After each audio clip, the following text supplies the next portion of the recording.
Welcome to Chillin' 101. We hope this video helps. In this video, I will show how to make retractable Lego landing gear. First, gather your essential Lego Technic pieces, focusing on small beams, pins, and axles. We'll start by building a compact, sturdy frame that will house the gear. It's crucial to ensure all connections are firm and that the moving parts have minimal friction for a smooth operation. This foundational step sets up the entire mechanism for success. Next, let's construct the gear bay within your Lego model. This bay needs to be robust enough to support the gear's weight and movement. We'll integrate a simple lever or a small gear system, perhaps using a 1:3 ratio, to control the retraction.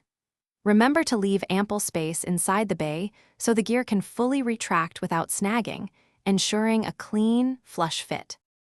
Now, it's time to attach the wheels to your gear struts.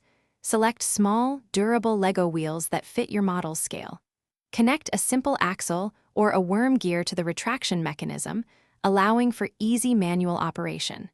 Test the system repeatedly, ensuring the wheels extend and retract smoothly without binding.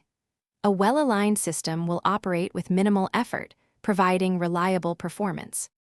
Finally, we move to refinement and thorough testing.